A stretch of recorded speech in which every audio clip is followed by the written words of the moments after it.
giving each other shit last night. It's fun. Yeah, last night we sat down and attempted to have what was going to be a nice, serious kind of follow-up ending episode for our first season. Was it? Was that ever like...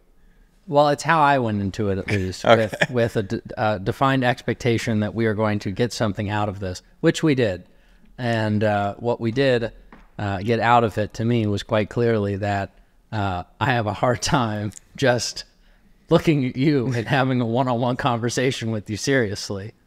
And I thought what was funny about that, though, as we reflected on it, was that if you rewind back to the first episode that we had, sitting at Nakawa in August of this year, 4 months prior, we said that one of the things each of us were most looking forward to in this process was getting to know one another more. Yep. And at that time, I knew you pretty well, but I could easily sit across from you and have a serious conversation and ask you questions. And now, after just the absolute joy that it's been in the last, few months of starting this process, there's been a lot of laughter, there's been some tears, and there's been some very special moments together. Some fun trips. Oh, man.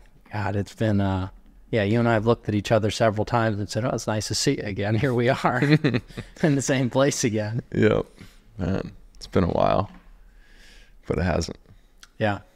That trip to Colorado in the RV was probably the trip for me that like really heightened the friendship, because like there were things said there, then things shared that we had very personal to us, and had a bunch of fun and hiked and were outdoors. And I don't know, the outdoors to me, just when you're in nature away from electronics and other humans, you have the ability to just really be yourself and just live. And it's to me, it just opens up myself, and just to be relaxed and chill and happy and look at your surroundings and see how grateful we are to live on this planet, and how many beautiful places that there are that we can go, and really just detox from all the shit that we have to go through every day, or the things that we pile up on ourselves. And that like release out in nature, to me, just it feels like the trees, the mountains absorb all that energy, and it feels right. And then to do it with someone who we've been working on a business venture together, but also like growing a friendship, is just amazing. Yeah.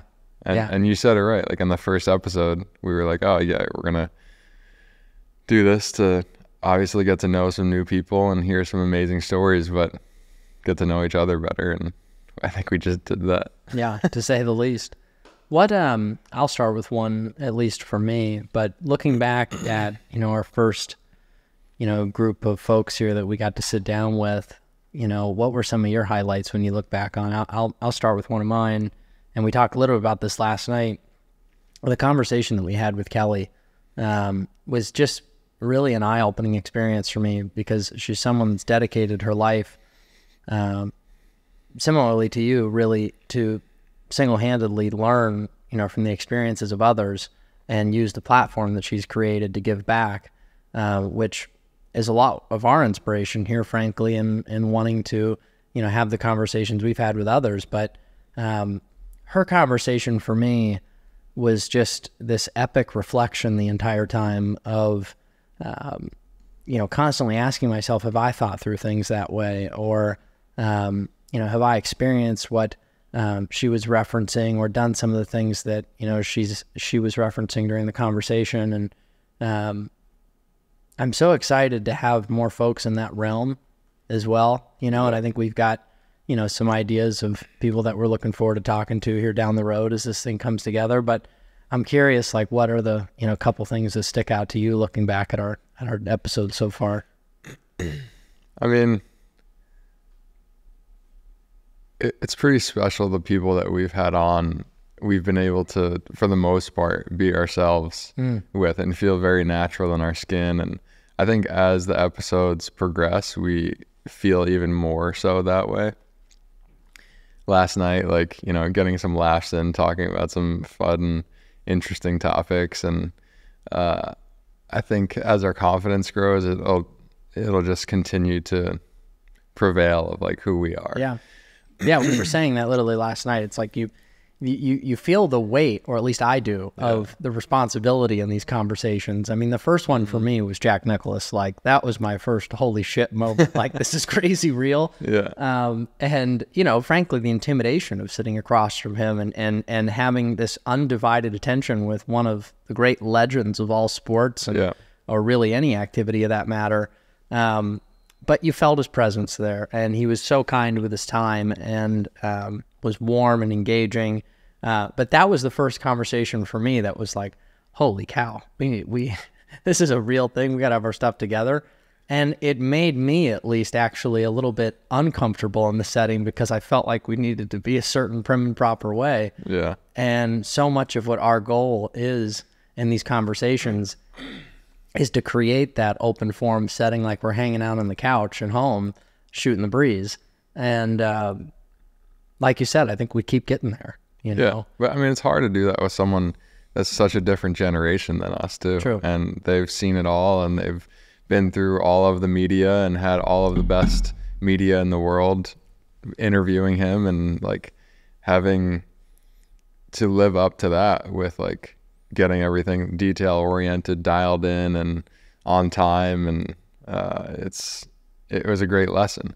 But to answer your question, one of the most memorable ones, I guess, looking back for me, was the first one that we did with a guest, which was JP at my house, because it was the first one, and it was with JP, who it was the epitome of feeling chill at home. And like, he, no matter who you are, he makes you feel like you're one of the boys, and you're, no matter who you are, he looks at you the same and talks to you the same, and is just always in a frame of mind of tranquilo, like chill, and just ultimate bliss. And some of the stories he shared is and has been like what we've been looking for on these podcasts, about like going through hard times, and to show how he carries himself with just joy and easygoingness. Like, he's a great dude. Getting through the hard times and still being able to do that was a great example. And then to be in New York City together and see him run the New York City Marathon with his daughter, which was just an absolute astonishing feat. And of course, one that resulted in us concluding that we were going to run the New York City Marathon next year as well, which I'm reluctantly now publicly committing to. But we're doing it. And recently I found a passion and a joy for running, which I've said my whole life that I hate running. Yeah. And it's funny how if you just get over the stigma that you created in your head, I've never even ran before unless I was being chased. And suddenly I start running, and I'm like on mile, 3 or 4 on my 5th or 6th run. And I'm like, fuck, I'm kind of enjoying this right now. Fuck, I think I like running. They're crazy. Yeah. Now it's, now it's become a pretty fun, thing to get into. So, I think you've opened my eyes so much to just trying new things in general, right? Thinking outside of your current belief systems that you've always held, and opening your eyes to different ways people find peace and joy in their life and meaning. And, I think probably the greatest joy this has brought me to this point has been meaning, to have conversations with folks, get to ask them really personal questions about their life. It's just a really fortunate and thing that, frankly, I'm very grateful for our ability to get to have conversations with them, share our own personal experiences with them, and ask them, questions about themselves, and hopefully give something related back to the audience. And transparently, I'm super excited to see, how folks respond to these so far. I think our goal is to build a community and give people a space to where they feel like they can be in the room with us in these conversations. Well, that's the point I was going to bring up next, is that I think we're lucky to be able to create an energy in a room for people to feel comfortable. Yeah. Like, at least that's what I feel. Yeah. Maybe I'm biased because it's just us, but some of the people that we've had on feel like going into it, they could have been possibly a little subdued or, reclusive, but that wasn't the case. You know? And it's just, I hope that we can continue that and exude that, like, going forward with all of our guests, and they feel the ability to feel safe and vulnerable and held to share that to us, ultimately to everybody, because whoever's watching this. But it's hard to really think about what we're doing here, because yes, we're just having a conversation between the three of us, but where it's going to be shown and like how many people can view it is pretty crazy. But the fact that that it's just us talking, like, that's how we have to continue it and continue to be us, because that's, I think, what's really going to carry us on and make us happy. We always talk about on all of these things, like, what brings you joy, what makes you happy, what are the things in your life that really light that fire of happiness inside of you, and learning about people's stories, and selfishly to learn and better myself, but also to help other people. Like, even if guests or listeners don't listen to the whole episode, maybe there's a few clips in there that something can spark their life change. Yeah. And that's priceless. What's been some changes you've made recently to, like, your daily routines, looking ahead to this coming year, getting back into playing golf full time? Like, you've just been in a great kind of energetic space, I feel like, for a while, and I'm curious what some of the things are that you've been doing in your daily life to impact that. I mean, just taking in all of these interviews and compiling the experiences that these people have shared with us have helped me go forward. And each person, you're listening to every word they're saying, but there's some that really reside with you. Yeah.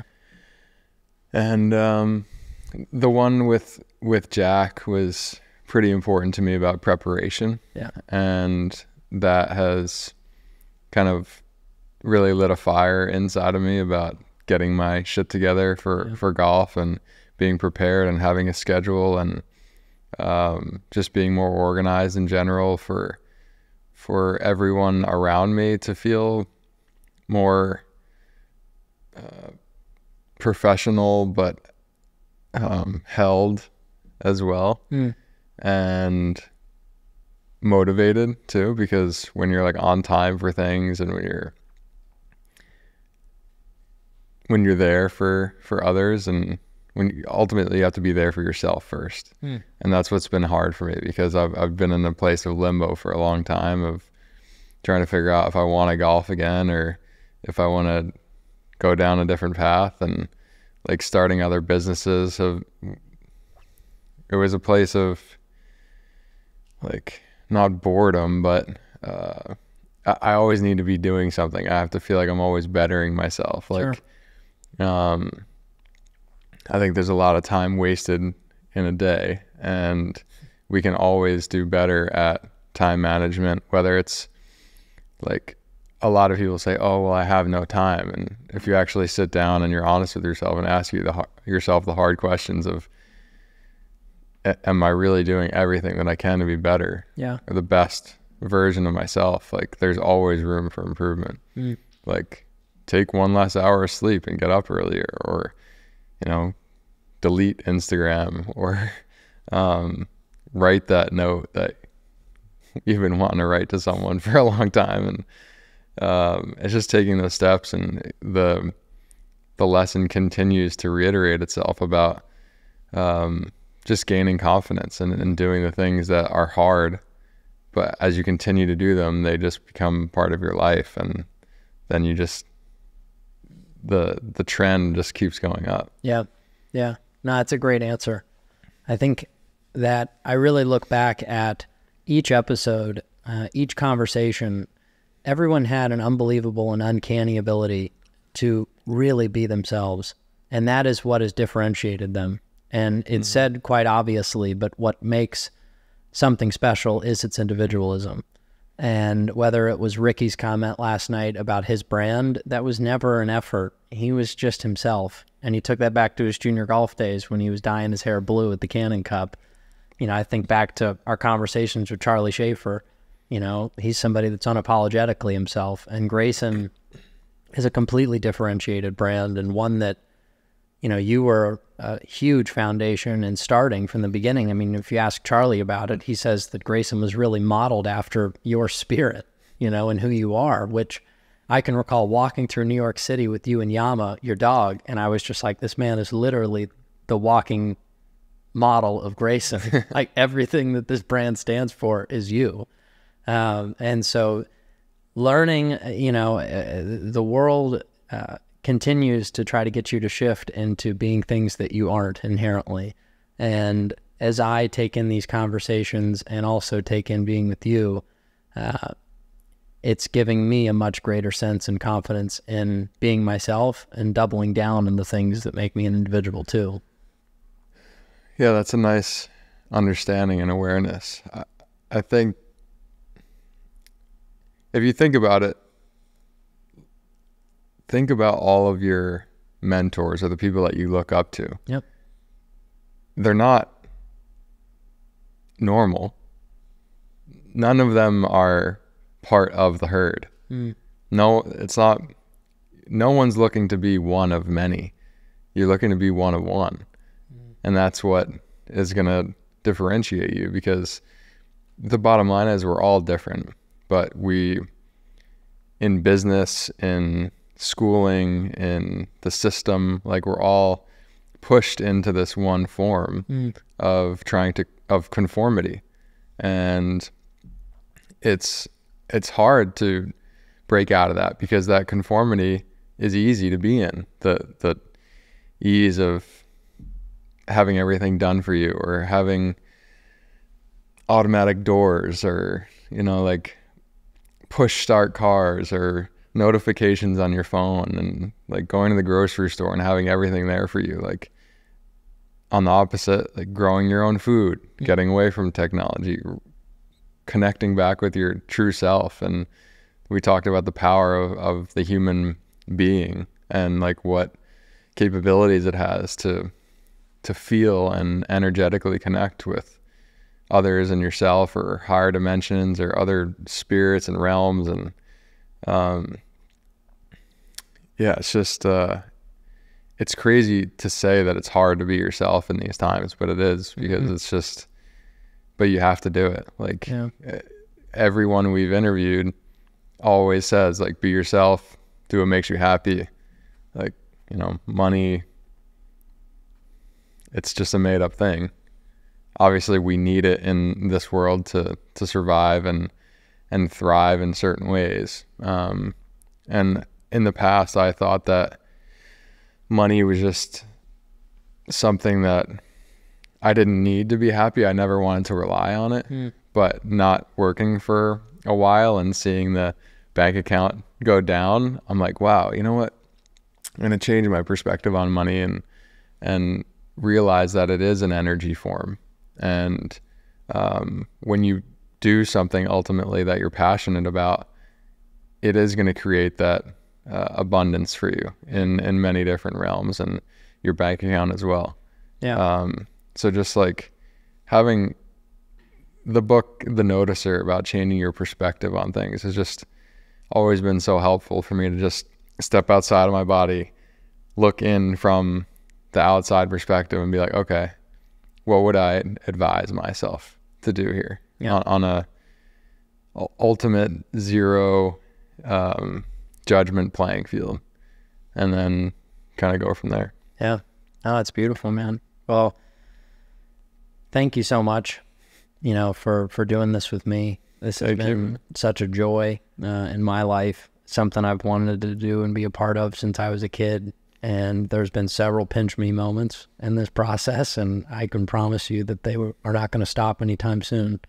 And so I'm so proud of you for where you are in your journey. And, you know, you shared such an incredible vision for why you're here last night when we were talking, and frankly made us all emotional, you know, to sit there and hear you have such clarity around why you're here, and it be around such a selfless mission. And frankly, what I think would scare a lot of people, and I know scares you still at times too, but to be your friend and somebody that I feel like is family with you, whether it's with, you know, your daughter or Chelsea, I love you guys to death. And, you know, really for all those tuning in and watching, like, this is such an epic journey, and we're just so excited to bring you guys along for this ride, and hopefully bring you into these conversations that we have with folks that have chased what they love, and ultimately inspire you to hopefully do the same.